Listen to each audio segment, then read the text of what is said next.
ಪ್ರೀಸಲು ಪ್ರೀಸಲು ಪಿತನಿಗೂ ಸುತನಿಗೂ ಮತ್ತು ಪವಿತ್ರ ಆತ್ಮರಿಗೂ ಮಹಿಮೆಯಾಗಲಿ. ಆದಿಯಲ್ಲಿದ್ದ ಹಾಗೆ ಈಗಲೂ ಯಾವಾಗಲೂ ಸದಾಕಾಲಕ್ಕೂ ಸ್ತೋತ್ರ ಉಂಟಾಗಲಿ. ಪ್ರೀಸಲು ಪ್ರೀಸಲು. ಪ್ರಭು ಯೇಸುವಿನಲ್ಲಿ ನನ್ನ ಪ್ರಿಯ ಸಹೋದರ ಸಹೋದರಿಯರೇ, ದೇವರ ಮಕ್ಕಳೇ,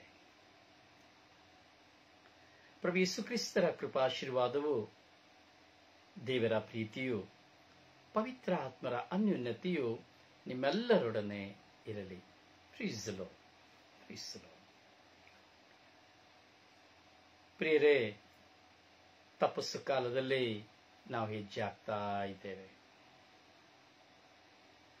ತಪಸ್ಸು ಕಾಲದ ಈ ಚಿಂತನೆಗಳು, ತಪಸ್ಸು ಕಾಲದ ತ್ಯಾಗಗಳು, ತಪಸ್ಸು ಕಾಲದ ಪ್ರಾರ್ಥನೆಗಳು ಹಾಗೂ ತಪಸ್ಸು ಕಾಲದ ಈ ನಮ್ಮ ಜೀವನ ಒಂದಲ್ಲ ಒಂದು ವಿಧದಲ್ಲಿ ಬದಲಾವಣೆಯಾಗುತ್ತಾ ಇದೆ. ನಾವು ಬದಲಾವಣೆಯಾಗಲು ಪ್ರಯತ್ನಿಸುತ್ತೇವೆ. 10 ಕಾರ್ಯಗಳಲ್ಲಿ ಒಂದೆರಡು ಕಾರ್ಯಗಳನ್ನಾದರೂ ಅನುಸರಿಸಬೇಕೆಂದು ಪ್ರಯತ್ನಿಸುವಂತಹ ಪ್ರೇರಣೆಯನ್ನು ತರುವಂತದ್ದಾಗಿದೆ ಈ ತಪಸ್ಸು ಕಾಲ. ಪ್ರಿಯರೇ, ಯಾವ ಮನುಷ್ಯನೂ ಆಗಿರಬಹುದು, ಅಂದರೆ ಕ್ರೈಸ್ತನಾಗಿರುವ ಯಾವ ವ್ಯಕ್ತಿ ಆಗಿರಬಹುದು, ಅವನು ಕುಡುಕನಾಗಿರಬಹುದು, ಅಥವಾ ಅವನು ಎಂಬುದಾಗಿ ಹೇಳಿದೆ, ಅವರು ಕುಡುಕರಾಗಿರಬಹುದು, ಅಥವಾ ಯಾವುದೇ ವಿಧವಾದ ಬಲಹೀನತೆಗಳಿಗೆ ಕಾರಣವಾಗಿರಬಹುದು. ಆದರೆ ಈ ತಪಸ್ಸು ಕಾಲ ಬರುವಾಗ ಒಮ್ಮೆ ಅವರನ್ನ ಹಿಂತಿರುಗಿ ನೋಡುವ ಒಂದು ಸದವಕಾಶ. ಈ ತಪಸ್ಸು ಕಾಲ ಬರುವಾಗ ಪ್ರತಿಯೊಬ್ಬರೂ ಸಹ ಒಂದು ಕ್ಷಣ ತನ್ನನ್ನು ಮರೆಯುತ್ತಾನೆ. ತನ್ನನ್ನು ಮರೆತು ತನ್ನ ಪಾಪ ಜೀವನವನ್ನು ನೋಡುತ್ತಾರೆ. ಹಾಗೂ ತನ್ನನ್ನು ಮರೆತು ನಾನು ಮಾಡುತ್ತಿರುವುದು ಅಥವಾ ಮಾಡಿದ್ದು ಸರಿಯೋ ತಪ್ಪು ಎಂಬುದನ್ನು ಪ್ರಶ್ನಿಸಿಕೊಳ್ಳುತ್ತಾರೆ. ಹಾಗೂ ಒಂದು ಪಶ್ಚಾತ್ತಾಪದ ಒಂದು ಪಾಪ ನಿವೇದನೆಯನ್ನು ಮಾಡಲು ಅವರು ಪ್ರಯತ್ನಿಸುತ್ತಾರೆ. ಇದು ಈ ತಪಸ್ಸು ಕಾಲದ ಒಂದು ವಿಶೇಷವಾದ ಕೊಡುಗೆ. ಪ್ರಿಯರೇ, ಪ್ರತಿಯೊಬ್ಬರ ಜೀವಿತದಲ್ಲಿ ನಾವು ಚಿಂತಿಸ್ತೇವೆ. ಹಲವಾರು ವಿಧದ ಚಿಂತನೆಗಳು ನಮ್ಮಲ್ಲಿ ಬರ್ತದೆ, ಪ್ರಚೋದನೆಗಳು ನಮ್ಮಲ್ಲಿ ಬರ್ತದೆ, ಪ್ರಲೋಭನೆಗಳು ಬರ್ತದೆ, ಹೋರಾಟ ಬರ್ತದೆ, ಎಲ್ಲವೂ ನಮ್ಮಲ್ಲಿ ಬರ್ತದೆ. ಇದು ಸಹಜ, ಇದು ಸಹಜ. ಈ ತಪಸ್ಸು ಕಾಲದಲ್ಲಿ ನಾವು ನೋಡೋದಾದ್ರೆ 5 ಶೋಧನೆಗಳು ನಮ್ಮನ್ನು ಹೆಚ್ಚಾಗಿ ಹೋರಾಟಕ್ಕೆ ತರುತ್ತವೆ. 5 ವಿಧವಾದ ಶೋಧನೆಗಳು. ನೆನ್ನೆ ನೀವು ಧ್ಯಾನಿಸುವುದಾದರೆ 30 ವಿಧವಾದಂತಹ ಕಾರ್ಯಗಳನ್ನು ನಾವು ಧ್ಯಾನಿಸಿದೆವು. 30 ಕಾರ್ಯಗಳನ್ನು ಕುರಿತು ನಿನ್ನೆಯ ದಿನದ ಧ್ಯಾನದಲ್ಲಿ ನಾವು ಆಲೋಚನೆಗೆ ತೆಗೆದುಕೊಂಡೆವು. ದೇವರ ವಾಕ್ಯ ನಮ್ಮ ಜೀವಿತದಲ್ಲಿ ನಮ್ಮನ್ನು ಪರಿಶುದ್ಧಗೊಳಿಸುತ್ತದೆ ಹೊರತು, ನಮ್ಮನ್ನು ಪರಿವರ್ತನೆಗೊಳಿಸುತ್ತದೆ ಹೊರತು ಪಾಪಕ್ಕೆ ಅವಕಾಶ ಕೊಡುವುದಿಲ್ಲ. ಪಾಪಗಳು, ಪಾಪದ ಶೋಧನೆಗಳು ಬಂದರೂ ಸಹ ಅವುಗಳಿಂದ ನಮ್ಮನ್ನ ಜಯಿಸುವಂತೆ ಮಾಡುತ್ತದೆ. ಅವುಗಳಿಂದ ನಾವು ದೂರವಾಗಲು ನಮ್ಮ ಮನಸ್ಸಿನ ಮೇಲೆ ಒತ್ತಡವನ್ನು ಬೀರುತ್ತದೆ. ಪ್ರಿಯರೇ, ಶೋಧನೆಯ ಮೂಲ ನಾವು ಚಿಂತಿಸಬೇಕು. ಶೋಧನೆಯ ಮೂಲ ನೋಡಿ, ನಮ್ಮಲ್ಲಿರುವಂತಹ ವಿವಿಧ ಆಶಾಪಾಶಗಳನ್ನು ವಿವಿಧ ಹಾವುಗಳಿಗೆ ಹೋಲಿಕೆ ಮಾಡಬೇಕು. ಹಾವನ್ನು ನೋಡಿದೀವಲ್ಲ, ಸಿರಾಕನ ಗ್ರಂಥ ನಾವು ತೆಗೆದುಕೊಳ್ಳಬೇಕಾದರೆ ಸಿರಾಕನ ಗ್ರಂಥ ಒಂದು ವಾಕ್ಯ ಹೇಳುತ್ತದೆ, ಹಾವನ್ನು ನೋಡಿ ಓಡಿ ಹೋಗುವಂತೆ ಪಾಪವನ್ನು ನೋಡಿ ನೀವು ಓಡಿ ಹೋಗು ಎಂಬುದಾಗಿ.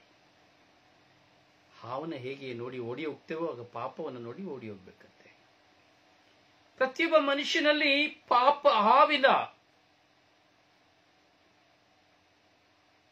ಪ್ರತಿಯೊಬ್ಬ ಮನುಷ್ಯನಲ್ಲಿ ಒಂದು ಹಾವಿನ ಹೋಲಿಕೆಗಳನ್ನ ನಾವು ನೋಡುತ್ತೇವೆ. ನೋಡಿ, ಈ ಹಾವು ತುಂಬಾ ಯುಕ್ತಿ ಉಳ್ಳದ್ದು. ಯಾವ ತಂಟೆಗೂ ಹೋಗುವುದಿಲ್ಲ. ಅದು ಶಬ್ದವನ್ನು, ಒಂದು ಸಪ್ಪಳದ ಕಿವಿಗೆ ಬಿದ್ದ ತಕ್ಷಣ ಅದು ಅಲ್ಲಿಂದ ಓಡಿ ಹೋಗುತ್ತದೆ. ಎಚ್ಚರಗೊಂಡು ಓಡಿ ಹೋಗುತ್ತದೆ. ಯಾವ ಯುದ್ಧಕ್ಕೆ ಹೋಗುವುದಿಲ್ಲ, ಆದರೆ ತನ್ನ ಮೇಲೆ ಯುದ್ಧಕ್ಕೆ ಬರುವಾಗ ಬಿಡುವುದಿಲ್ಲ. ಎರಡನೆಯದು, ಅದು ತನ್ನೊಳಗಿರುವಂತಹ ವಿಷವನ್ನು ಹೊರಗೆ ಹಾಕುತ್ತದೆ. ತನ್ನ ವೈರಿ ತನ್ನ ಮುಂದೆ ಬರಬೇಕಾದ್ರೆ ಅದು ತನ್ನೊಳಗಿರುವಂತಹ ವಿಷವನ್ನು ಹೊರಗೆ ಹಾಕ್ತದೆ. ಮೂರನೇದಾಗಿ ನಾವು ನೋಡುತ್ತೇವೆ, ಹಾವು ಎಡೆ ಎತ್ತುತ್ತದೆ. ತನ್ನ ಕೋಪವನ್ನು ವ್ಯಕ್ತಪಡಿಸುವಾಗ ಅದು ಎಡೆ ಎತ್ತುತ್ತದೆ.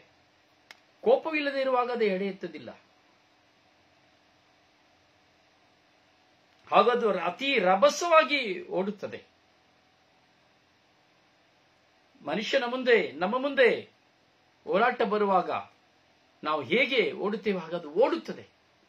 ಪ್ರಿಯರೇ, ಈ ಹಾವಿನ ಸ್ವಭಾವಗಳು ಎಂದು ನಾವು ನೋಡುವುದಾದರೆ ಪ್ರಿಯರೇ, ಒಂದು ಕೋಪ, ಒಂದು ದ್ವೇಷ, ಒಂದು ಮತ್ಸರ, ಒಂದು ಗರ್ವ. ಇವು ಹಾವಿನ ಸ್ವಭಾವ.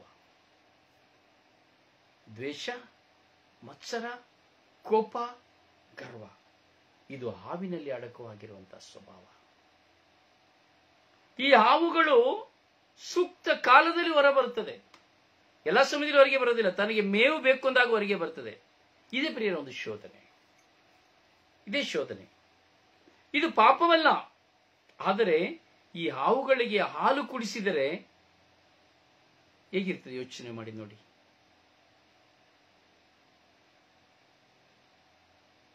ಪ್ರಿಯರೇ, ಶೋಧನೆ. ಇವು ಇಷ್ಟು ಸಹ ಶೋಧನೆಗಳಾಗಿರುತ್ತದೆ, ಪಾಪಗಳಾಗಿರುವುದಿಲ್ಲ. ಇವೆಲ್ಲವೂ ನಮಗೆ ಪ್ರೇರಣೆಯಾಗುತ್ತದೆ. ಪ್ರಿಯ, ಇವತ್ತಿನ ದಿನದಲ್ಲಿ ನಾವು ನೋಡಿ, ಮೊದಲನೇದಾಗಿ ನಾವು ಧ್ಯಾನಿಸುವುದಾದರೆ ನಾವು ಮತ್ತಾಯನ ಶುಭ ಸಂದೇಶದಲ್ಲಿ 4ನೇ ಅಧ್ಯಾಯದಲ್ಲಿ ನಾವು ನೋಡುವಾಗ ಪ್ರಭು ಯೇಸು ಬೆಂಗಾಡಿಗೆ ಹೋದರು. ನಾವು ಕಳೆದ ದಿನದಲ್ಲಿ ಚಿಂತಿಸಿದೆವು.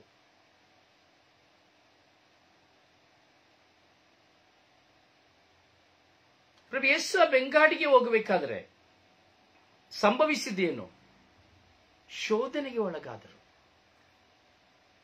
ಇವತ್ತು ನಾವು ಈ ತಪಸ್ಸು ಕಾಲದಲ್ಲಿ ಇದ್ದೇವೆ. ಯೇಸು ಸ್ವಾಮಿ ಬೆಂಗಾಡಿಗೆ ಹೋದ್ರೆ ನಾವು ಈ ಲೋಕದಲ್ಲಿದ್ದೇವೆ. ಏನಾಗ್ತದೆ? ಅತಿಯಾದ ಶೋಧನೆಗಳು ನಮ್ಮ ಮುಂದೆ ಬರ್ತದೆ. ಅತಿಯಾದ ಶೋಧನೆಗಳಿಗೆ ನಾವು ಒಳಗಾಗ್ತೇವೆ.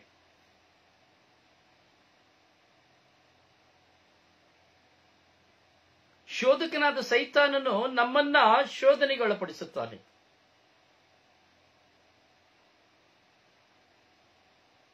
ಹೌದು ನನ್ನ ಸಹೋದರನೇ, ಸಹೋದರಿ, ಯೇಸುವನ್ನ ಶೋಧಿಸಿದ. ಯೇಸುವನ್ನ ಹೇಗೆ ಶೋಧಿಸಿದ ಸೈತಾನ? ಶೋಧಕ. ದೇವರ ವಾಕ್ಯದಿಂದಲೇ ಶೋಧಿಸಿದ. ದೇವರ ವಾಕ್ಯವನ್ನು ಮುಂದಿಟ್ಟು ಶೋಧಿಸಿದ. ದೈವ ಪುತ್ರನನ್ನೇ ದೇವರು ಎಂದು ಅರಿತಂತ ಅವನು ದೈವ ಪುತ್ರನನ್ನೇ ಶೋಧಿಸಿದ. ಯೇಸು ಶೋಧಿಸಲ್ಪಟ್ಟರು. ಅವರು ದೇವಕುಮಾರರಾಗಿದ್ದರೂ ಸಹ ಶೋಧನೆಗೆ ಒಳಗಾದರು. ಹೀಗೆ ಪ್ರತಿಯೊಬ್ಬ ಮನುಷ್ಯನು ಶೋಧನೆಗೆ ಒಳಗಾಗಲೇಬೇಕು. ಅದು ಪ್ರಕೃತಿ. ದೈವಪುತ್ರನ್ನೇ ಶೋಧನೆಗೆ ಒಳಗಾದ ಬಳಿಕ ನೀವು ಶೋಧನೆಗೆ ಒಳಗಾಗದಿರಲು ಸಾಧ್ಯವೇ? ಅಥವಾ ಶೋಧಕನಾದ ಸೈತಾನನು ನನ್ನನ್ನು ನಿಮ್ಮನ್ನು ಶೋಧನೆಗೆ ಒಳಪಡಿಸದೇ ಇರುವನೇ? ಅವನ ಕೆಲಸ ಶೋಧಿಸುವುದು, ಶೋಧನೆಗೆ ಒಳಪಡಿಸುವುದು. ಅಂದರೆ ದೇವರಿಗೂ ನಮಗಿರುವ ಸಂಬಂಧವನ್ನು ಕಡಿದು ಹಾಕುವಂಥದ್ದು, ದೇವರ ಭಯವನ್ನು ತೆಗೆದು ಹಾಕುವಂಥದ್ದು, ದೇವರೊಂದಿಗೆ ಇರುವ ಸತ್ಸಂಬಂಧದೊಂದಿಗೆ ನಮ್ಮನ್ನು ದೂರ ಮಾಡುವಂಥದ್ದು ಈ ಶೋಧಕನ ಕ್ರಿಯೆ. ಪ್ರಭು ಯೇಸು ಲೋಕರಕ್ಷಕರಾಗಿ, ದೈವಪುತ್ರನಾಗಿ ಈ ಧರೆಗೆ ಬಂದಿರುವ 30 ವರ್ಷಗಳ ಕಾಲ ಯೇಸುವನ್ನು ಶೋಧಿಸಲಿಲ್ಲ. ಬೆಂಗಾಡಿಗೆ ಹೋಗುವಾಗ ಶೋಧಿಸುತ್ತಾರೆ. ಯೇಸು ಶೋಧನೆಗೆ ಒಳಪಡುತ್ತಾರೆ.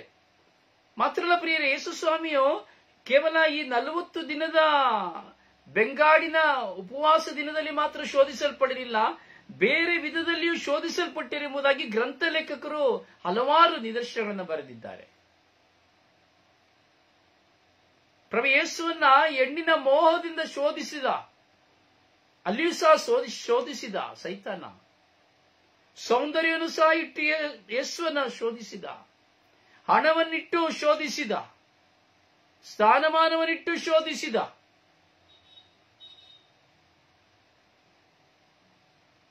ಆದರೆ ಯೇಸು ಶೋಧನೆಗೊಳಗಾಗಲಿಲ್ಲ. ಅದಕ್ಕೆ ಹೇಳಿದ್ದು, ಯೇಸು ಪಾಪ ಒಂದನ್ನು ಬಿಟ್ಟು ಮಿಕ್ಕಿದರೆ ಎಲ್ಲದರಲ್ಲಿಯೂ ಪಾಪ ಒಂದನ್ನು ಅವರು ಬಿಟ್ಟು, ಪಾಪ ಎಂಬುದೇ ಅವರಲ್ಲಿ ಇರಲಿಲ್ಲ.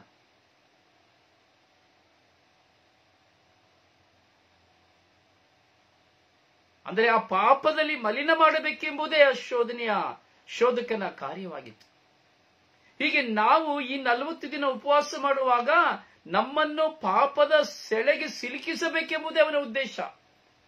ಆ ಗುರಿ ಸೈತಾನನ ಗುರಿ. ಹಣದ ಆಶೆಯನ್ನು ತೋರಿಸಿ, ಹೆಣ್ಣಿನ ಆಶೆಯನ್ನು ತೋರಿಸಿ, ಸ್ಥಾನಮಾನಗಳ ಆಶೆಯನ್ನು ತೋರಿಸಿ, ಹೀಗೆ ಹಲವಾರು ವಿಧದಲ್ಲಿ ನಾವು ನೋಡುತ್ತೇವೆ. ಎರಡನೇದಾಗಿ ನಾವು ನೋಡುತ್ತೇವೆ, ಸೈತಾನ ಎಂಬುದಾದ ಅವನು ಶೋಧಕ ನಮ್ಮನ್ನು ಶೋಧಿಸ್ತಾ ಇದ್ದಾನೆ ಎಂಬುದಾಗಿ.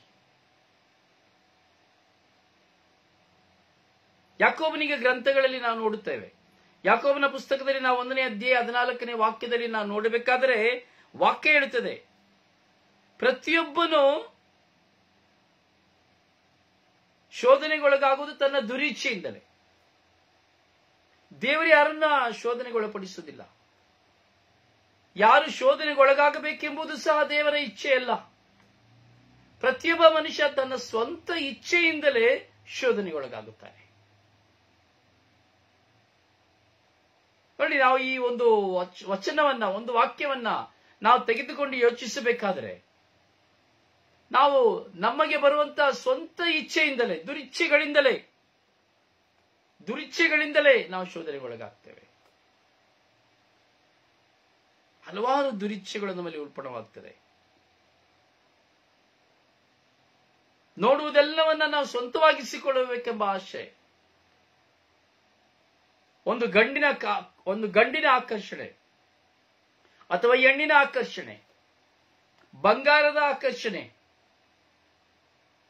ಸ್ಥಾನಮಾನಗಳ ಆಕರ್ಷಣೆ, ಹಣ ಆಸ್ತಿಯ ಆಕರ್ಷಣೆ, ದುರಿಚ್ಛೆಗಳು,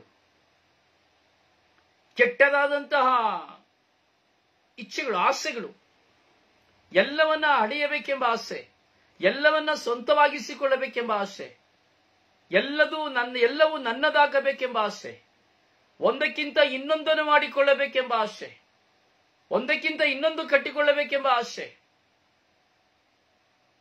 ಹೆಚ್ಚಿನ ಆಸೆ. ಹೌದು ನನ್ನ ಪ್ರಿಯ ಸಹೋದರನೇ, ಸಹೋದರಿಯೇ, ಆಶಾಪಾಶಗಳು, ದುರಿಚ್ಛೆಗಳು ನಮ್ಮನ್ನ ಬಂಧಿಸುತ್ತವೆ.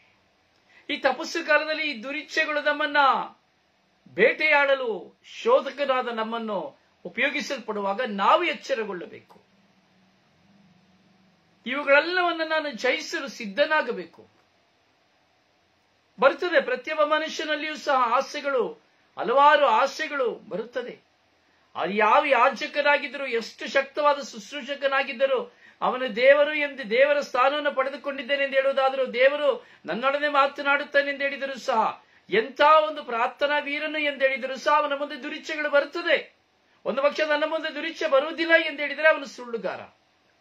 ಒಂದು ಪಕ್ಷ ನನ್ನ ಮುಂದೆ ಪಾಪ ಚಿಂತನೆಗಳು ಬರುವುದಿಲ್ಲ ಎಂದರೆ ಅವನು ಸುಳ್ಳುಗಾರ. ಅಥವಾ ನನ್ನ ಮುಂದೆ ಒಂದು ಮೋಹ, ದೈಹಿಕ ಮೋಹ ಬರುವುದಿಲ್ಲ ಎಂಬುದಾದರೆ ಅವನು ಸುಳ್ಳುಗಾರ.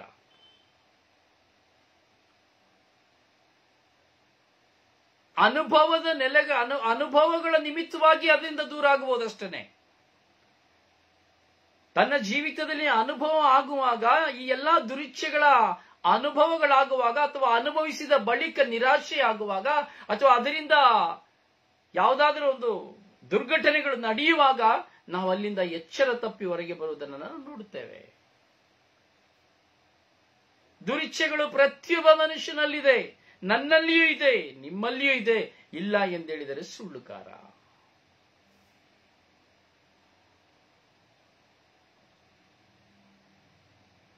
ಇಚ್ಛೆಗಳು, ದುರಿಚ್ಛೆಗಳು, ಆಶಾಪಾಶಗಳು, ಲೋಕದಲ್ಲಿರುವುದನ್ನು ಸ್ವಂತವಾಗಿಸಿಕೊಳ್ಳಬೇಕೆಂಬ ಆಸೆ, ಅದು ಹಣವನ್ನಾಗಲಿ, ಬಂಗಾರವನ್ನಾಗಲಿ, ಮನೆಯನ್ನಾಗಲಿ, ಆಸ್ತಿಯನ್ನಾಗಲಿ, ಹೆಣ್ಣನ್ನಾಗಲಿ, ಗಂಡನ್ನಾಗಲಿ, ಯಾವುದನ್ನೇ ಆಗಲಿ ನನ್ನ ಸ್ವಂತವಾಗಿಸಿಕೊಳ್ಳಬೇಕೆಂಬ ಆಸೆ, ಅದಕ್ಕಾಗಿಯೇ ದುಡಿಯುವ ಆಸೆ, ಅದನ್ನೇ ಚಿಂತಿಸಿ ಅದನ್ನೇ ಮನಸ್ಸಿನಲ್ಲಿಟ್ಟು ಹೋರಾಟ ಮಾಡುವ ಜೀವನ. ಬೇರೆ ಮೂರನೆಯದಾಗಿ ನಾವು ನೋಡೋದಾದ್ರೆ, ನಾವು ದೇವರ ವಾಕ್ಯವನ್ನು ಧ್ಯಾನಿಸುವಾಗ ಐಶ್ವರ್ಯ, ಹಣ. ಇವತ್ತು ಹಣ ಇಲ್ಲದೆ ಏನು ಮಾಡ್ಲಿಕ್ಕೆ ಆಗುವುದಿಲ್ಲ, ನಿಜ. ಹಣ ಬಿಟ್ಟರೆ, ಹಣ ಇದ್ರೆ ಎಡನು ಬಾಯಿ ಬಿಡುತ್ತದೆ ಎಂಬುವಂತ ಗಾದೆಯನ್ನು ನಾವು ನೋಡುತ್ತೇವೆ. ಇವತ್ತು ಹಣ, ಬಂಗಾರ ಎಂದು ಹೇಳಿದರೆ ಯಾರು ಸಹ ಬೇಡ ಎಂದು ಹೇಳುವವರಿಲ್ಲ. ಅದು ಯಾವ ವ್ಯಕ್ತಿ ಆಗಿರ್ಬೋದು, ಯಾವ ವ್ಯಕ್ತಿ ಆಗಿರ್ಬೋದು. ನಾನು ಹೇಳಿದೆ, ದುರಿಚ್ಛೆ ಇಲ್ಲದ ವ್ಯಕ್ತಿ ಇಲ್ಲ, ದುರಾಸೆ ಇಲ್ಲದ ವ್ಯಕ್ತಿ ಇಲ್ಲ, ಹಣಮೋಹ ಇಲ್ಲದ ವ್ಯಕ್ತಿ ಇಲ್ಲ, ಒಳಪಡದಂತಹ ವ್ಯಕ್ತಿ ಇಲ್ಲ, ಪಾಪ ಮಾಡದಿರುವಂತಹ ವ್ಯಕ್ತಿ ಇಲ್ಲ. ಈ ಇಷ್ಟನ್ನು ಸಹ ಇಲ್ಲ, ನನ್ನಲ್ಲಿ ಇದು ಇಲ್ಲ ಎಂದು ಹೇಳಿದರೆ ಅವನು ಸುಳ್ಳುಗಾರ, ಮೋಸಗಾರ, ಅವನು ಪಾಪಿ. ಹಣ, ಎಲ್ಲಾ ಪಾಪಗಳಿಗೂ ಹಣವೇ ಎಲ್ಲ ಪಾಪಗಳಿಗೂ ಮೂಲ ಕಾರಣ ಎಂಬುದಾಗಿ ಯಾಕೋಬರಿಗೆ ಬರೆದ ಪತ್ರದಲ್ಲಿ ನಾವು ಯಾಕೋಬರಿಗೆ ಬರೆದ ಪತ್ರದಲ್ಲಿ ನಾವು ನೋಡುತ್ತೇವೆ.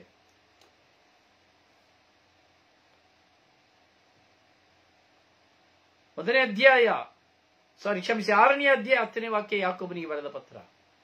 ಹಣವೇ ಎಲ್ಲ ಪಾಪಗಳಿಗೆ ಮೂಲ ಕಾರಣ. ಈ ಹಣದ ಆಸೆ ಬರುವಾಗ ಮನುಷ್ಯನಿಗೆ ಇನ್ನೂ ಹೆಚ್ಚು ಬೇಕು ಎಂದೆನಿಸುತ್ತದೆ. ಚಿಕ್ಕ ವ್ಯಾಪಾರ ಮಾಡುವವನು ದೊಡ್ಡ ವ್ಯಾಪಾರ ಮಾಡಬೇಕೆಂಬ ಆಶಿಸುತ್ತಾನೆ. ಹಣವು ಕೂಡಿ ಕೂಡಿ ಬರುವಾಗ ಅವನಲ್ಲಿ ಮೋಹಗಳು ಅತಿಯಾಗಿ ಹೆಚ್ಚಾಗುತ್ತದೆ.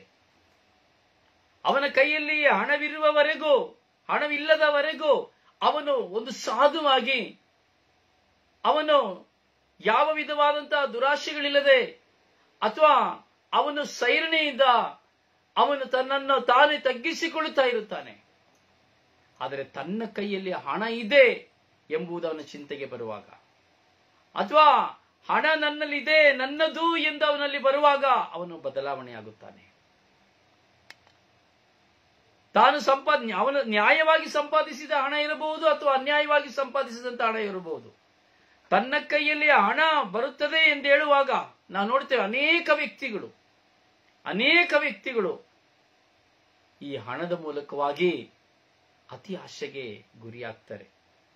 ಕೊನೆಗೆ ಗತಿ ಕೇಡಾಗಿ ಹೋಗ್ಬಿಡುತ್ತಾರೆ, ತಮಗಿರುವುದೆಲ್ಲವನ್ನ ಕಳೆದುಕೊಂಡು ಬಿಡುತ್ತಾರೆ. ನೋಡಿ, ಈ ಹಣ ಬರುವಾಗ ಜನರನ್ನ ಮರೆತು ಬಿಡುತ್ತಾರೆ. ಹಣ ಬರುವಾಗ ವ್ಯಕ್ತಿತ್ವವನ್ನು ಮರೆಯುತ್ತಾರೆ.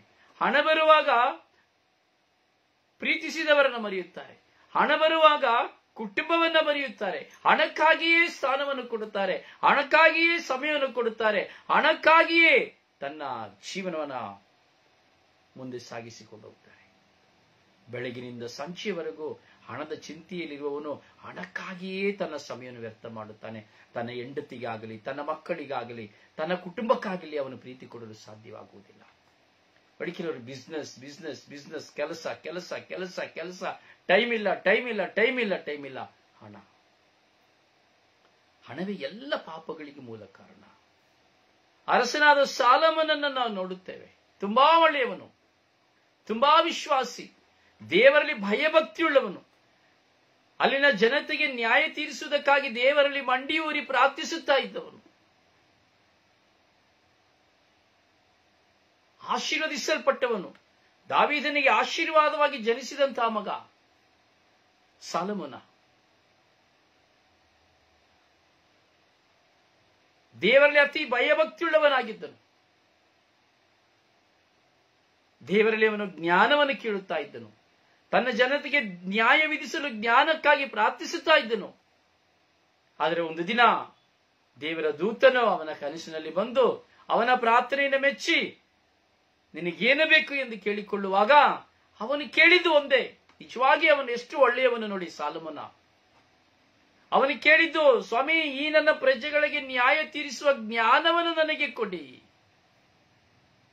ದೇವರು ಭವಿಷ್ಯ ಬರೀ ಒಂದು ಜ್ಞಾನವನ್ನು ಮಾತ್ರ ಕೊಟ್ಟು ಸಾಲಮೋನನ್ನು ಬಿಟ್ಟು ಬಿಟ್ಟಿದರೆ ಇತಿಹಾಸದಲ್ಲಿ ಅಥವಾ ಬೈಬಲ್ನ ಶ್ರೀಪುಟದಲ್ಲಿ ಆತರಂತ ಮೇಧಾವಿ ಯಾರು ಇರುತ್ತಿರಲಿಲ್ಲ. ದುರಾದೃಷ್ಟವಶ ದೇವರು ಅವನನ್ನು ಶೋಧಿಸುವುದಕ್ಕಾಗಿ ಮಾಡಿದರೋ ಅಥವಾ ಯಾವುದಕ್ಕಾಗಿ ಅವನು ಕೇಳಿದ ಜ್ಞಾನವನ್ನು ಮಾತ್ರ ಕೊಡದೆ ಅವನನ್ನು ಸಿರಿವಂತರಾಗಿ ಮಾರ್ಪಡಿಸಿದರು. ಜ್ಞಾನದೊಂದು ಜೊತೆಗೆ ಅವನಿಗೆ ಸಿರಿಯೊತ್ತಿಗೆಯನ್ನು ಕೊಟ್ಟರು. ಅಲ್ಲಿಯ ತನಕ ಅವನಿಗೆ ಯಾವ ಟೆನ್ಷನ್ ಇರಲಿಲ್ಲ. ಬರೀ ಪ್ರಾರ್ಥನೆಯಲ್ಲಿದ್ದ, ದೇವರೊಂದಿಗೆ ಇದ್ದ, ನ್ಯಾಯಕ್ಕಾಗಿ ಮಾತ್ರ ಅವನು ಪೇಚಾಡುತ್ತಾ ಇದ್ದ. ಹೇಗೆ ತನ್ನ ಮುಂದೆ ಬರುವಂತಹ ವ್ಯಕ್ತಿಗಳಿಗೆ ಹೇಗೆ ನ್ಯಾಯ ತೀರಿಸುವುದೆಂಬುದಾಗಿ ಪೇಚಾಡುತ್ತಾ ಇದ್ದ.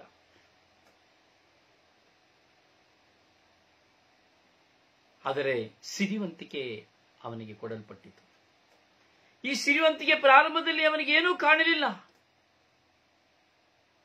ಇವನು ದೇವಾಲಯವನ್ನು ಕಟ್ಟಬೇಕೆಂದು ಚಿಂತಿಸುವಾಗ, ದೇವರು ಇವನ ಮೂಲಕವಾಗಿ ಆಲಯವನ್ನು ಕಟ್ಟಬೇಕೆಂದು ಚಿಂತಿಸುವಾಗ ಇವನಿಗೆ ಹಣಗಳು, ಚಿನ್ನ ಬಂಗಾರಗಳು ಟನ್ನುಗಟ್ಟಲೆ ಬರಲಿಕ್ಕೆ ಶುರುವಾಯಿತು.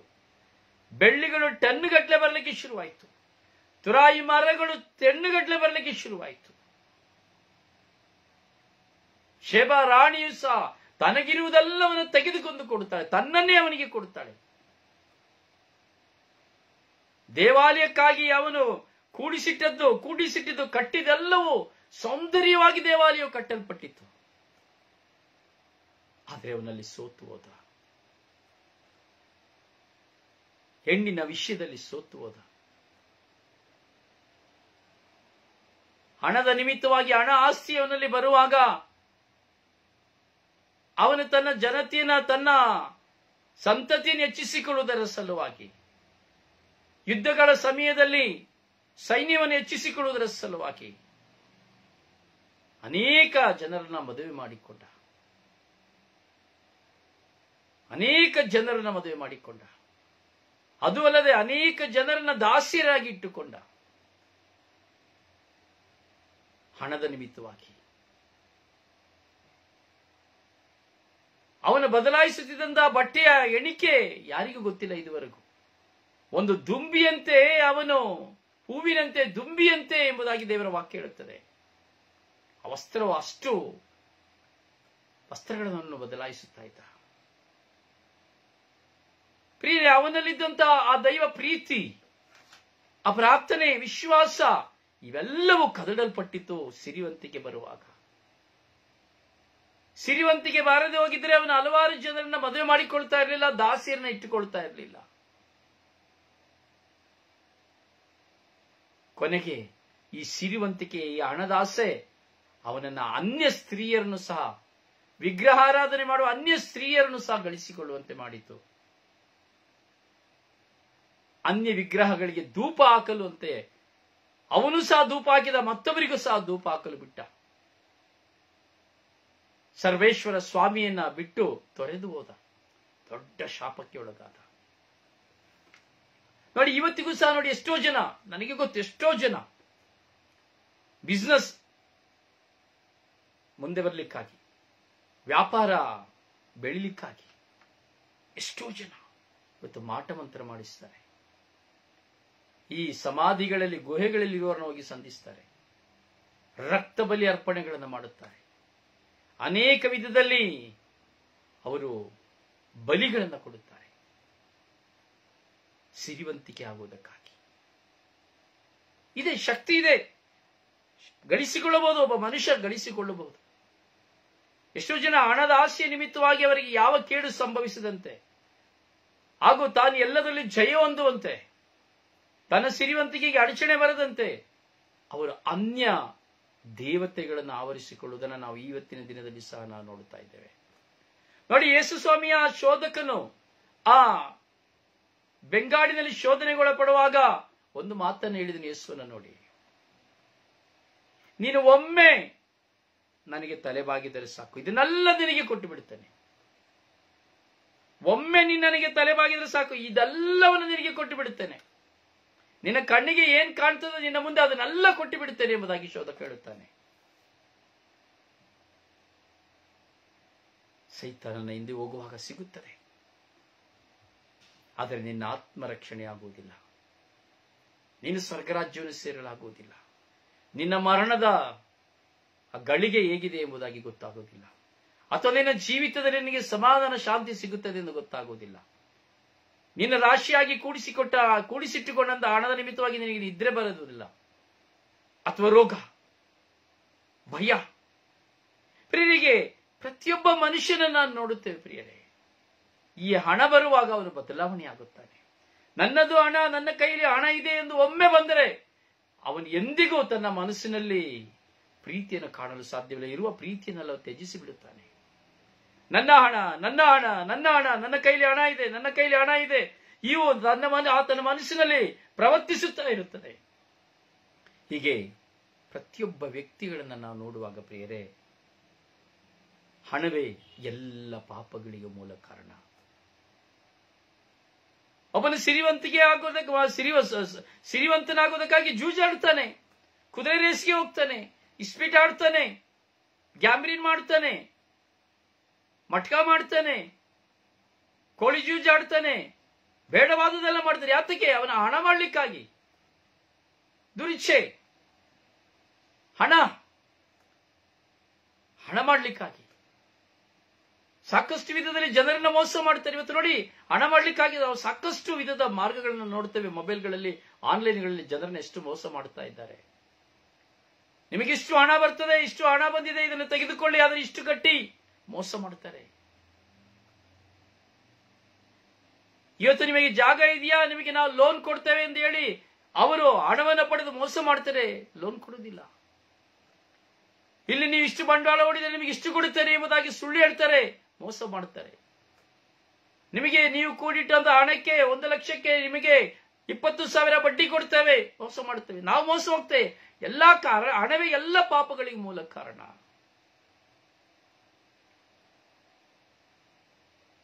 ಹಣವನ್ನು ನೋಡಿ ಮದುವೆ ಆಗುವವರು, ಐಶ್ವರ್ಯನ ನೋಡಿ ಮದುವೆ ಆಗುವವರು, ಇದನ್ನ ನೋಡಿ ಜಗತ್ತೇ ಹಣದಲ್ಲಿ ಮುಳುಗುತ್ತಾ ಇದೆ. ಎಲ್ಲಿ ಹೋದರೂ ಕಮಿಷನ್, ತಿಪ್ಪೆ ತೆಗೆದಾಕ್ಲಿಕ್ಕೂ ಲಂಚ ಕೊಡಬೇಕು. ತಿಂದ ತಟ್ಟಿನ ತಂದು ಹಾಕ್ಲಿಕ್ಕೆ ಲಂಚ ಕೊಡಬೇಕು.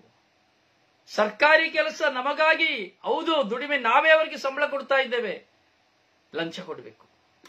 ಲಂಚ ಕೊಡದೆ ಅವನು ಕೆಲಸ ಮಾಡುವುದಿಲ್ಲ, ಲಂಚ ಇಲ್ಲದೆ ಅವನು ದುಡಿಯುವುದಿಲ್ಲ. ಯಾವ ಇಲಾಖೆಯಲ್ಲಿ ಹೋಗಿ ಲಂಚ, 10 ಜನರಲ್ಲಿ 9 ಜನ ಲಂಚ.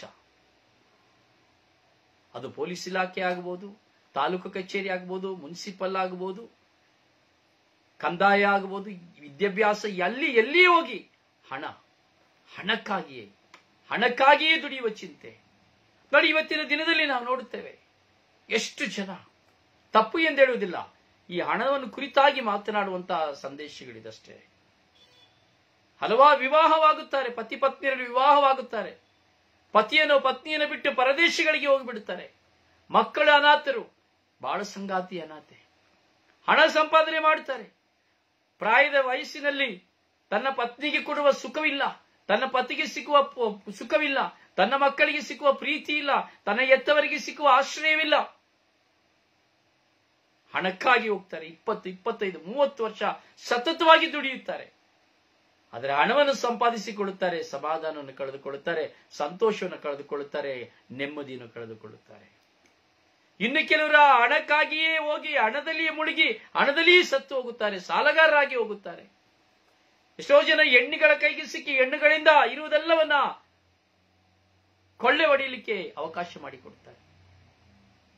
ಹೌದು ನನ್ನ ಸಹೋದರನೇ, ಸಹೋದರಿಯೇ, ಹಣವೇ ಎಲ್ಲ ಪಾಪಗಳಿಗೂ ಮೂಲ ಕಾರಣ. ಈ ತಪಸ್ಸು ಕಾಲದಲ್ಲಿ ನಾವು ಯೋಚಿಸಬೇಕು, ನಾವು ಚಿಂತಿಸಬೇಕು. ನಾನು ಎಷ್ಟರ ಮಟ್ಟಿಗೆ ಈ ಹಣದ ಆಸೆಯಿಂದ ನಾನು ಜೀವಿಸ್ತಾ ಇದ್ದೇನೆ, ಹಣಕ್ಕೆ ನಾನು ಎಷ್ಟು ಸ್ಥಾನವನ್ನು ಕೊಡ್ತಾ ಇದ್ದೇನೆ. ನೋಡಿ, ಕೆಲವರು ನಿದ್ರೆ ಮಾಡೋದೇ ಇಲ್ಲ, ಎಣಿಸ್ತಾ ಇರೋದಷ್ಟೇನೆ. ಕೆಲವರಿದ್ದಾರೆ, ಬುದ್ಧಿವಂತರಿದ್ದಾರೆ, ಒಳ್ಳೆಯವರಿದ್ದಾರೆ, ಸಿಕ್ಕುವಂತ ಹಣವನ್ನು ಕೂಡಿಟ್ಟು ಅದನ್ನ ಒಳ್ಳೆಯ ರೀತಿಯಲ್ಲಿ ದಾನ ಧರ್ಮ ಮಾಡುತ್ತಾ ಒಳ್ಳೆಯ ರೀತಿಯಲ್ಲಿ ಅದನ್ನ ಉಪಯೋಗಿಸುತ್ತಾರೆ. ಎಡುವವರು ಎಡವಿ ಹೋಗುತ್ತಾರೆ. ಕೆಲವರಿಗೆ ಹಣ ಸಂಪಾದನೆ ಮಾಡಿ ಬರುವಾಗ ಅವರಲ್ಲಿ ಸ್ವಭಾವಗಳು ಬದಲಾವಣೆ ಆಗುತ್ತದೆ, ಅವರ ಮಾತುಗಳ ಬದಲಾವಣೆ ಆಗುತ್ತದೆ. ಈ ದಿನಗಳಲ್ಲಿ ಇವುಗಳನ್ನು ನಾವು ಚಿಂತಿಸಬೇಕು. ನಾನು ಯಾವುದರಲ್ಲಿ ಗುಲಾಮನಾಗಿದ್ದೇನೆ, ಯಾವುದಕ್ಕೆ ಗುಲಾಮನಾಗಿದ್ದೇನೆ? ಈ 40 ದಿನಗಳಲ್ಲಿ ನನ್ನಲ್ಲಿರುವಂತಹ ಬಲಹೀನತೆ ಯಾವುದು, ನನ್ನೊಳಗಿರುವಂತಹ ಈ ಬಲಹೀನತೆ ಯಾವುದು, ಇದರಿಂದ ನಾನು ಹೇಗೆ ಹೊರಬರಬೇಕೆಂಬುದನ್ನು ತೀರ್ಮಾನವನ್ನು ಮಾಡಬೇಕು.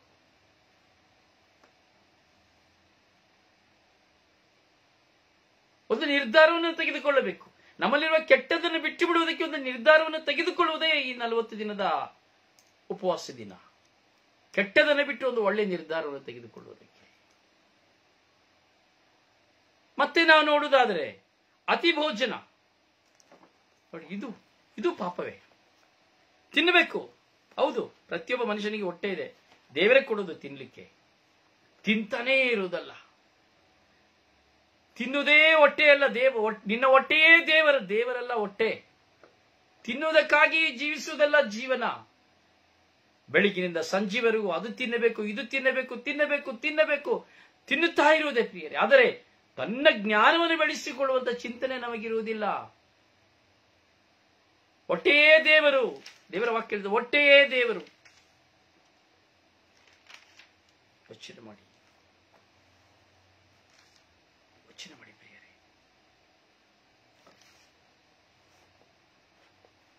ಯೋಚನೆ ಮಾಡಿ. ವಾಕ್ಯ ಹೇಳುತ್ತದೆ ಲೂಕನ ಶುಭ ಸಂದೇಶದಲ್ಲಿ 21ನೇ ಅಧ್ಯಾಯದಲ್ಲಿ 34ನೇ ವಾಕ್ಯ ಹೇಳುತ್ತದೆ. ಏನ್ ಹೇಳುತ್ತದೆ ವಾಕ್ಯ? ಮಿತಿಮೀರಿದ ಭೋಜನದಿಂದಾಗಲಿ, ಕುಡಿತದಿಂದಾಗಲಿ, ಲೌಕಿಕ ಚಿಂತೆಗಳಿಂದಾಗಲಿ ಮಂದಮತಿಗಳಾಗಬೇಡಿರಿ. ಮಿತಿಮೀರಿದ ಊಟದಿಂದ ಮಂದಮತಿಗಳಾಗಿರಬೇಡಿ. ನೋಡಿ, ಕೆಲವರು ಬರೀ ತಿಂತಾರೆ, ಬುದ್ಧಿ ಸ್ವಲ್ಪನೂ ಇರುವುದಿಲ್ಲ, ಬರೇ ವಾದ ವಿವಾದಗಳು ಮಾಡ್ತಾ ಇರ್ತಾರೆ. ಅವರಿಗೆ ಆ ಹಣದ ವ್ಯಾಲ್ಯೂ ಸಹ ಗೊತ್ತಾಗುವುದಿಲ್ಲ. ಈ 1 ರೂಪಾಯಿ ನನ್ನ ಕೈಲಿದೆ ನೋಡಿ, ಕೆಲವರಿಗೆ 100 ಎಷ್ಟು ಖರ್ಚು ಮಾಡ್ತಾರೆ. ಆದ್ರೆ ಆ 100 ರೂಪಾಯಿನ ಸಂಪಾದನೆ ಮಾಡಲಿಕ್ಕೆ ಎಷ್ಟು ಕಷ್ಟಪಡಬೇಕೆಂಬುದು ಗೊತ್ತಿಲ್ಲ, ಅದರ ಮೌಲ್ಯ ಗೊತ್ತಿಲ್ಲ. ಅತಿಯಾದ ಭೋಜನ, ಮಿತಿಮೀರಿದ ಭೋಜನ. ತಿನ್ಬೇಕು, ಎಷ್ಟು ತಿನ್ಬೇಕು ಅಷ್ಟು ತಿನ್ಬೇಕು. ಎಲ್ಲಾ ಸಮಯದಲ್ಲಿಯೂ ತಿನ್ನುತ್ತಲೇ ಇರುವುದು ಅದು ಪಾಪವೇ, ದೇವರಿಗೆ ವಿರುದ್ಧವಾದದ್ದು. ಕೆಲವರು ಹೇಳ್ಬೋದು, ನಾವು ಸಂಪಾದನೆ ಮಾಡ್ತೀವಿ, ನಾವು ತಿಂತೀವಿ, ತಿನ್ನೋದ್ರಲ್ಲಿ ಏನ್ ತಪ್ಪಿದೆ? ಖಂಡಿತವಾಗಿ ತಪ್ಪಿಲ್ಲ. ಆದರೆ ತಿನ್ನುವುದಕ್ಕಾಗಿ ಎಲ್ಲ ಜೀವನ. ತಿನ್ನುವುದಕ್ಕಾಗಿ ಜೀವಿಸಬಾರದು, ಜೀವಿಸುವುದಕ್ಕಾಗಿ ತಿನ್ನಬೇಕು. ದೇವರ ವಾಕ್ಯ ಹೇಳುತ್ತದೆ, ಯೌವನದಲ್ಲಿರಬೇಕಾದ್ರೆ ನಿನಗೆ ಬೇಕಾದದನ್ನ ನೀನು ಕೂಡಿಡು.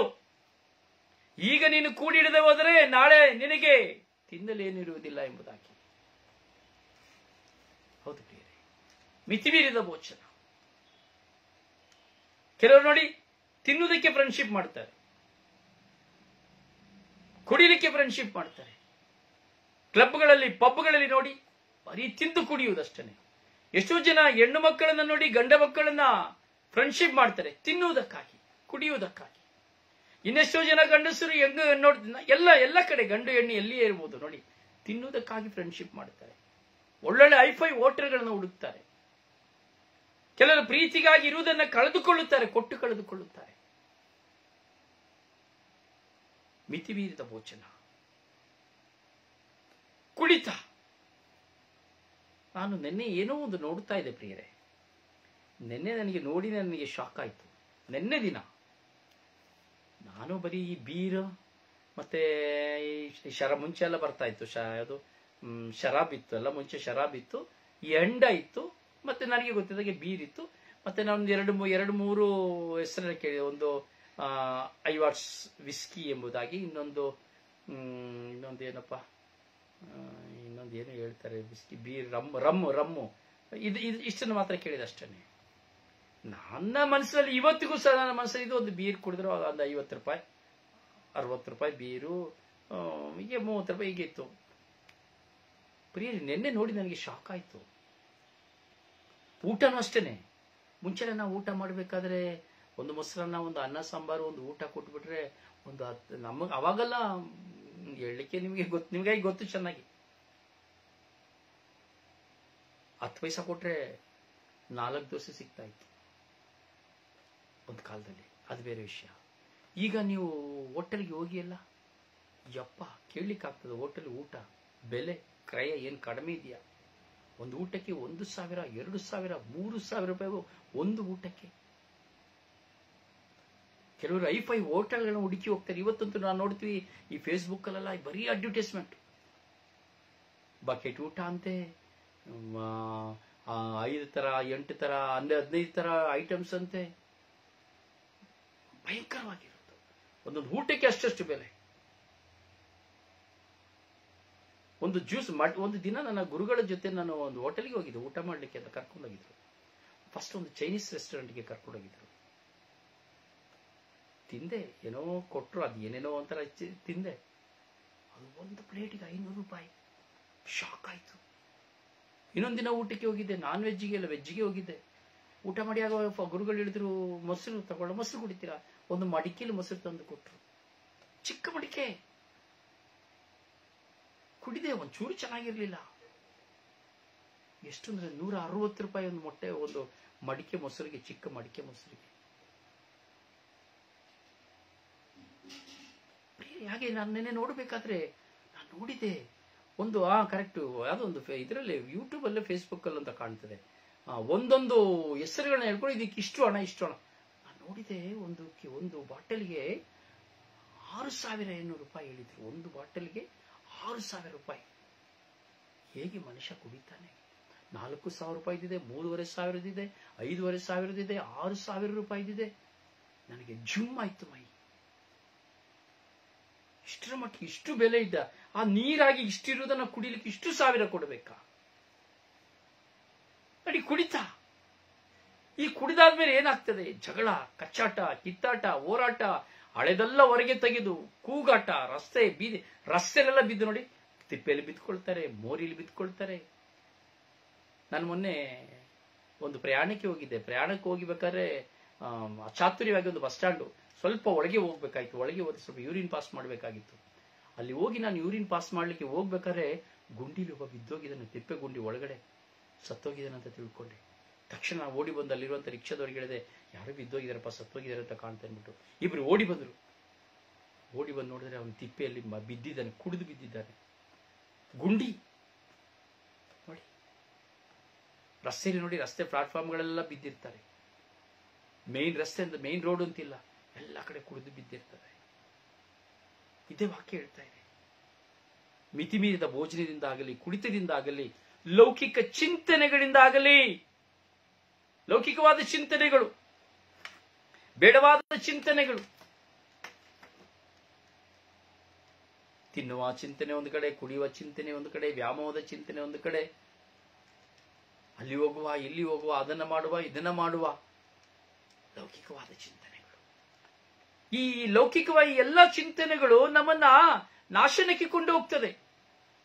ಈ ದಿನದಲ್ಲಿ, ಈ ತಪಸ್ಸು ಕಾಲದಲ್ಲಿ ಇವುಗಳೆಲ್ಲವನ್ನು ನಾವು ಪರಿಶೀಲಿಸಿಕೊಳ್ಳಬೇಕು. ನಾನು ವ್ಯರ್ಥ ಮಾಡುವ ಹಣ, ತಿನ್ನುವುದಕ್ಕಾಗಿ ವ್ಯರ್ಥ ಮಾಡುತ್ತಿರುವಂತಹ ಹಣ, ಹಣದ ಮೌಲ್ಯ. ಕುಡಿಯುವುದಕ್ಕಾಗಿ ವ್ಯರ್ಥ ಮಾಡುತ್ತಿರುವಂತಹ ಹಣ, ಹಣದ ಮೌಲ್ಯ. ಲೌಕಿಕವಾಗಿ ವ್ಯರ್ಥವಾಗಿ ನಾನು ವ್ಯಯ ಮಾಡುತ್ತಿರುವಂತಹ ಸಮಯ, ಹಣ, ಇವೆಲ್ಲವನ್ನ ನಾವು ಕುರಿತು ಚಿಂತಿಸಬೇಕು. ನಾವು ಇದನ್ನೆಲ್ಲ ಚಿಂತಿಸೋದೇ ಇಲ್ಲ. ಅದಕ್ಕೆ ವಾಕ್ಯ ಹೇಳ್ತದೆ, ಆ ದಿನವು ಅನಿರೀಕ್ಷಿತ ಉರುಳಿನಂತೆ ನಿಮ್ಮನ್ನು ಸಿಕ್ಕಿಸಿತು. ಜಾಗರೂಕರಾಗಿರಿ. ಜಗತ್ತಿನ ಎಲ್ಲಾ ನಿವಾಸಿಗಳು ಅದಕ್ಕೆ ಸಿದ್ಧರಾಗಿರಬೇಕು.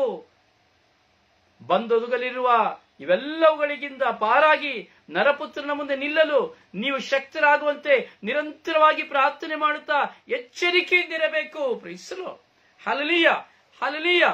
ಯೇಸುಸ್ವಾಮಿ ಹೇಳ್ತಿದ್ರೆ ಎಚ್ಚರಿಕೆಯಿಂದಿರಬೇಕು. ಇವೆಲ್ಲವುಗಳನ್ನ ಜಯಿಸಲಿಕ್ಕೆ ನೀವು ನಿರಂತರವಾಗಿ ಪ್ರಾರ್ಥನೆ ಮಾಡಿದ್ರೆ ಮಾತ್ರನೇ ಇವೆಲ್ಲವುಗಳಿಂದ ನಿಮಗೆ ಹೊರಗೆ ಬರಲಿಕ್ಕೆ ಸಾಧ್ಯ. ಕುಡಿತದಿಂದ ಹೊರಗೆ ಬರಲಿಕ್ಕೆ ಸಾಧ್ಯ, ಅತಿ ಭೋಜನದಿಂದ ಹೊರಗೆ ಬರಲಿಕ್ಕೆ ಸಾಧ್ಯ, ಲೌಕಿಕವಾದಗಳಿಂದ ಹೊರಗೆ ಬರಲಿಕ್ಕೆ ಸಾಧ್ಯ, ನಿಮ್ಮನ್ನು ಕಟ್ಟಿ ಹಾಕುವಂತ ಪ್ರತಿಯೊಂದರಿಂದ ಶೋಧನೆಗಳಿಂದ ಹೊರಗೆ ಬರಲಿಕ್ಕೆ ಸಾಧ್ಯ ನೀವು ಪ್ರಾರ್ಥಿಸುವಾಗ ಮಾತ್ರವೇ. ಆದರೆ ನಿಮ್ಮ ಪ್ರಾರ್ಥನೆಗಳು ಕೇವಲ ಶಬ್ದವಾಗಿ ಅಥವಾ ಕೈಯಲ್ಲಿ ಜಪಸರು ಹಿಡಿಯುತ್ತಾ ಅಥವಾ ದೇವಾಲಯದಲ್ಲಿ ಹೋಗಿ ಕುಳಿತುಕೊಳ್ಳುವುದರ ಮೂಲಕವಾಗಿ ಅಲ್ಲ, ನಿಮ್ಮನ್ನು ನಮ್ಮನ್ನು ಪ್ರತಿಯೊಬ್ಬರು ಪರಿಶೀಲಿಸಿಕೊಳ್ಳುತ್ತಾ, ನನ್ನ ಜೀವನವನ್ನು ಅರ್ಥೈಸಿಕೊಳ್ಳುತ್ತಾ, ನನ್ನ ಜೀವನ ಹೇಗೆ ಮಾಡುತ್ತಾ ಇದ್ದೇನೆ, ನನ್ನ ಜೀವನದಲ್ಲಿ ನನ್ನ ಜವಾಬ್ದಾರಿಗಳನ್ನು ಹೇಗೆ ನಿರ್ವಹಿಸುತ್ತಾ ಇದ್ದೇನೆ ಎಂಬುದನ್ನು ಅರಿತುಕೊಂಡು ದುರಿಚ್ಛೆಗಳಿಗೆ ಒಳಗಾಗದೆ, ಹಣದ ವ್ಯಾಮೋಹಕ್ಕೆ ಒಳಗಾಗದೆ, ದುಶ್ಚಟಗಳಿಗೆ ಒಳಗಾಗದೆ, ಲೌಕಿಕವಾದಗಳಿಗೆ ನಾನು ಗುಲಾಮನಾಗದೆ ನನ್ನನ್ನು ಪರಿವರ್ತಿಸಿಕೊಂಡು ಪರಿವರ್ತನೆಯ ಜೀವನಕ್ಕೆ ನಾ ತೆಗೆದುಕೊಂಡು ಹೋಗುವುದೇ ಈ ತಪಸ್ಸು ಕಾಲದ ಸಮಯ. ಕೇಳ್ತೇವೆ, ಎಲ್ಲಾ ಕೇಳ್ತೇವೆ. ಈಗ ನಾನು ಹೇಳುವುದೆಲ್ಲ ನಿಮಗೆ ಗೊತ್ತಿರಬಹುದು, ಆದರೆ ಅನುಸರಣೆ ಇದೆಯಾ? ಅನುಸರಿಸ್ತಾ ಇದ್ದೇನೆ. ನಮ್ಮ ಮಕ್ಕಳಿಗೆ ನಾವು ಏನನ್ನ ಕಲಿಸ್ತಾ ಇದ್ದೇವೆ? ಜನ್ಮ ಕೊಟ್ಟ ಮಕ್ಕಳಿಗೆ ಏನನ್ನ ಕಲಿಸ್ತಾ ಇದ್ದೇವೆ? ಇವತ್ತು ನೋಡಿ ಲೌಕಿಕ, ಹೆಂಡತಿ ನೋಡಿ, ಗಂಡ ನೋಡಿ, ಮಕ್ಕಳು ನೋಡಿ. ಹೆಂಡತಿ ಫೋನ್ನ ಇಟ್ಕೊಂಡ್ಬಿಟ್ರೆ, ಮೊಬೈಲ್ನ ಇಟ್ಕೊಂಡ್ಬಿಟ್ರೆ ಅವಳು ಯಾವ ಗಂಡ ಬಂದ್ರೆ ಅವ್ರು ಕೇಳಿ ಮಾಡೋದಿಲ್ಲ. ಕಾಲ್ ನೀಡಿ ಅವಳ ಪಾಳ್ಗೆ ಕಾಲ್ ಮೇಲೆ ಕಾಡ್ ಹಾಕೊಂಡು ಅಲ್ಲಿ ಒಂದ್ರ ಮೇಲೆ ಒಂದು ಹಿಂಗ್ ಕಿತ್ತಾ ಇರ್ತಾಳೆ, ತಿಕ್ತಾ ಇರ್ತಾಳೆ ಮೇಲೆ ಮೇಲೆ ಮೇಲೆ ಒಂದಾದ್ಮೇಲೆ. ಗಂಡ ಬಂದ್ರು ಸಹ ಅವಳು ನೋಡೋದಿಲ್ಲ. ಅಲ್ಲಿದೆ ಊಟ ಮಾಡಿ, ಅಲ್ಲಿದೆ ತಗೊಳ್ಳಿ, ಅದ್ ಕೊಡ್ಲಾ ಇದ್ ಕೊಡ್ಲಾ, ಇದೇ ಆಗ್ಬಿಡ್ತು. ಗಂಡ ಎಂಬುವ ಗೌರವ, ಮನೆಯಲ್ಲಿದ್ದರೂ ಗಂಡನಿಗೆ ಗೌರವ ಇಲ್ಲ, ಗಂಡ ಹೊರಗೆ ಹೋದ್ರೂ ಸಹ ಗೌರವ ಇಲ್ಲ. ಲೌಕಿಕವಾದ ಚಿಂತನೆಯಲ್ಲಿ ಈ ಮೊಬೈಲ್ಗೆ ಗುಲಾಮರಾಗಿ ಜೀವಿಸುವುದನ್ನು ನಾವು ನೋಡುತ್ತೇವೆ, ಅಥವಾ ಮೊಬೈಲ್ನಲ್ಲಿಯೇ ಮಾತನಾಡಿ ಜೀವಿಸುವುದನ್ನು ನಾವು ನೋಡುತ್ತೇವೆ.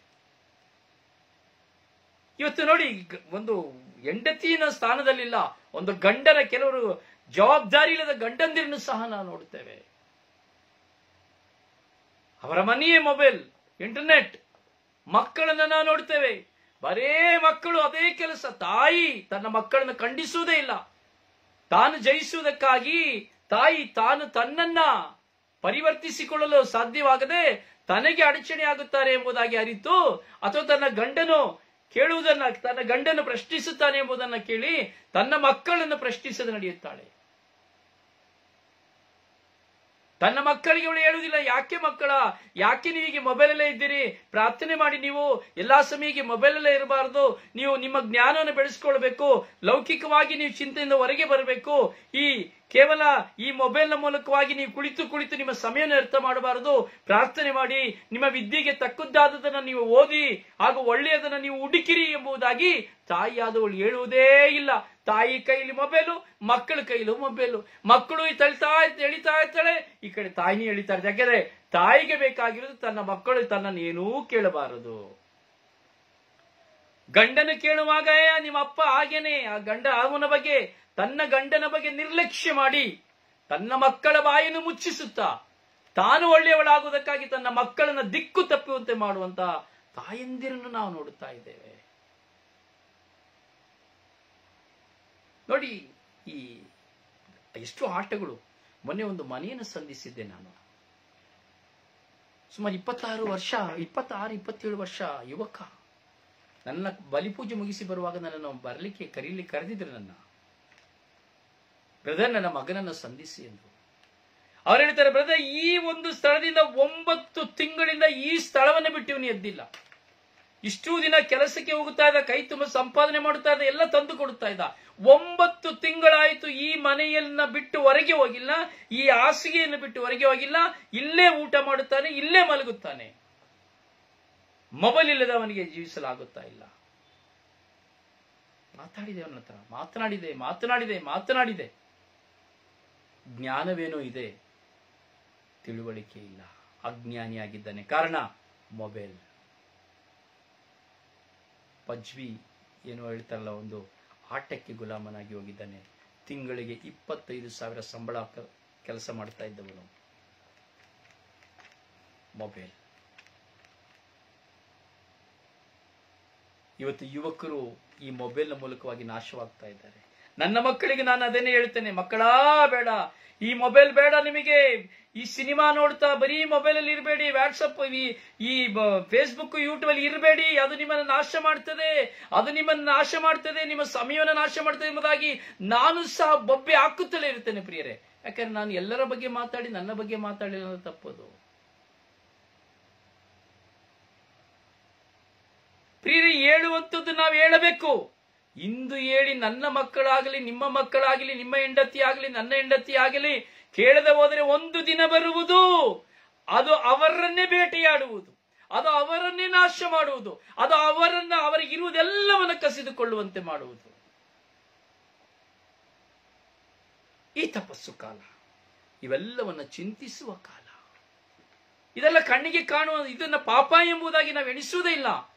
ನೋಡಿ, ಬೆಳಗಿನಿಂದ ಸಂಜೆ ತನಕ ಬರೀ ಅದಲ್ಲೇ ಕುಳಿತುಕೊಂಡಿರ್ತೀಯ. ಪಾಪವಲ್ಲದೆ ಇನ್ನೇನು? ನಿನ್ನ ಕರ್ತವ್ಯಗಳು ಏನು? ಇವತ್ತಿನ ದಿನದಲ್ಲ ನೋಡಿ ಪ್ಯಾಷನ್.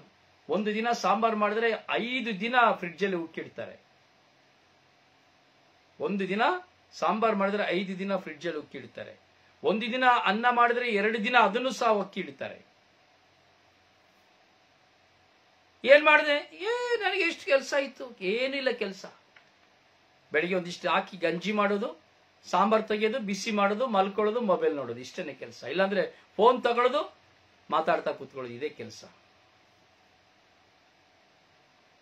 ಕೆಲವರು ಇದ್ದಾರೆ ದುಡಿಯುವುದಕ್ಕಾಗಿ ಅಡಿಗೆ ಮಾಡಿಟ್ಟು ವಾರದಲ್ಲಿ ಒಂದು ದಿನ ಅಡಿಗೆ ಮಾಡಿಟ್ಟು ಹಗಲು ರಾತ್ರಿ ದುಡಿಯುತ್ತಾರೆ. ಅದು ಬೇರೆ ವಿಷಯ, ಅದು ಒಳ್ಳೆಯತನ.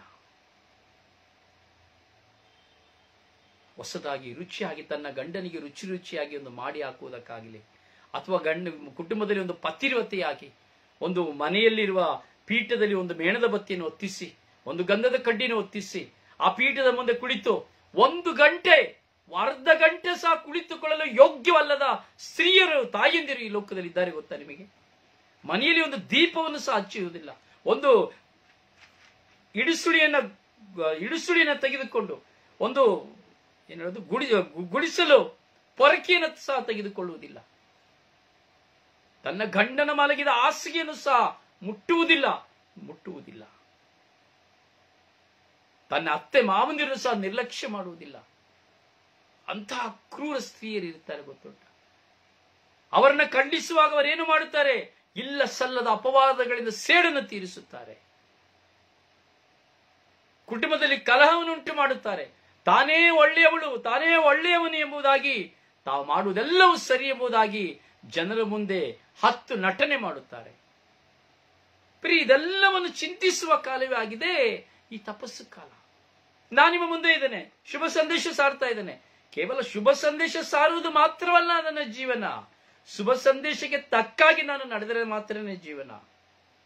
ನಾನು ಶುಭ ಸಂದೇಶ ಸಾರ್ತೇನೆ ಎಂಬುದಾಗಿ ನಿಮ್ಮ ಮುಂದೆ ನಾನು ಪ್ರಬೋಧನೆ ಮಾಡುತ್ತಾ ನನ್ನ ಜೀವಿತದಲ್ಲಿ ಬದಲಾವಣೆ ಇಲ್ಲದೆ, ನನ್ನ ನಡತೆಯಲ್ಲಿ ಬದಲಾವಣೆ ಇಲ್ಲದೆ, ನನ್ನ ಪ್ರಾರ್ಥನೆಯಲ್ಲಿ ಬದಲಾವಣೆ ಇಲ್ಲದೆ, ನನ್ನ ಸೇವಾ ಕಾರ್ಯದಲ್ಲಿ ಬದಲಾವಣೆ ಇಲ್ಲದೆ, ಜನರ ಮುಂದೆ ನಾನು ಬದಲಾವಣೆ ಇಲ್ಲದೆ, ಎಲ್ಲರೂ ಮಾಡಿದ್ದೇನೆ ನಾನು ಮಾಡುವುದಾದ್ರೆ ನನ್ನ ಕಪಟಗಾರ, ಸುಳ್ಳುಗಾರ, ಸುಳ್ಳು ಬೋಧಕ, ದೇವರಿಗೆ ವಿರುದ್ಧವಾದ ವ್ಯಕ್ತಿ. ಹೌದು ನನ್ನ ಸಹೋದರನೇ, ಸ್ವದೇಹದಿಂದ ನಾವು ಚಿಂತಿಸಬೇಕು. ಈ ತಪಸ್ಸು ಕಾಲದಲ್ಲಿದ್ದೇವೆ. 23 ದಿನಗಳು ಕಳೆದು ಹೋಯಿತು. 23 ದಿನಗಳು ಕಳೆದು ಹೋಯಿತು. ಇನ್ನು ಸ್ವಲ್ಪ ದಿನ ಆದರೂ ಸಹ ಇನ್ನು ನಿನ್ನ ಮುಂದೆ ಇರುವಂತಹ 20 ದಿನಗಳಿದೆ. ಈ 20 ದಿನಗಳಲ್ಲಿ ನೀನು ಶ್ರೇಷ್ಠವುಳ್ಳವನಾಗಲು ಸಾಧ್ಯ. ಪಶ್ಚಾತ್ತಾಪ ಪಟ್ಟು ಪಾಪಕ್ಕೆ ವಿಮುಖರಾಗಿ ದೇವರಿಗೆ ಅಭಿಮುಖನಾಗಲು ಸಾಧ್ಯ. ಸಿದ್ಧನಾಗು ನನ್ನ ಸಹೋದರ ಸಹೋದರಿ. ಈ ತಪಸ್ಸು ಕಾಲವು ನಿನಗೆ ಆಶೀರ್ವಾದವನ್ನು ತರುವುದು.